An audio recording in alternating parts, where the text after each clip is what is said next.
د کورنیو چارو وزارت د جنایي جرمونو په وړاندې د مبارزې مسؤلینو دوه پاکستاني اتباع چې خور او ورور دي د کابل د 15مې حوزې په مربوطاتو کې د یو لړ عملیاتو په ترڅ کې د 14 کیلوګرامه په اندازه د 23,200 ټابلیټ کا ګولیو د قاچاق او خرڅولو په تور نیولې دي.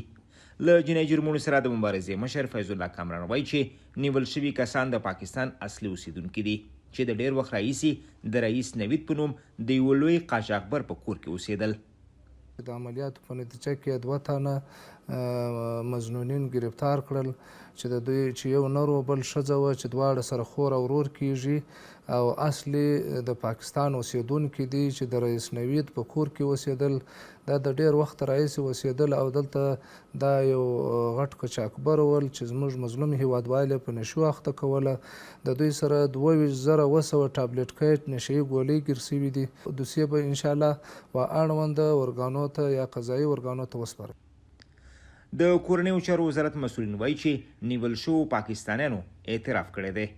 دا تورن کسان چې طالبانو غږولي او ثبت ترې شوی وایي له 5 کلونو راهیسې له یوه قاچاقبر سره پیژني او له تیرو 4 میاشتو راهیسې دغه کار کاوه. د دغو تورونو پاکستاني قاچاقبرو په تړاو د کابل ښار ځینې اوسیدونکي وایي چې د مخدره توکو قاچاق او په افغانستان کې خرڅلاو لا ډیره د اندېښنې خبره ده ځکه د افغانستان بدنامي ده چې باید جدي مخه ونیول شي او هم مجرمینو ته سزا ورکړل شي.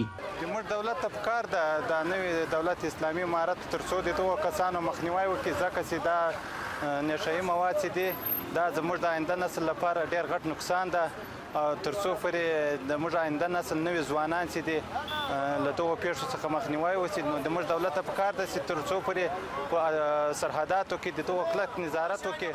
په خاطر د دې چې د موږ ځوانان خرابېږي د موږ آینده نسل خرابېږي هیڅ چا ته باید اجازه ورکړی نه شي چې د موږ خاورې ته او د موږ وطن ته او زموږ ځوانانو ته تاوان او ضرر ورسوي.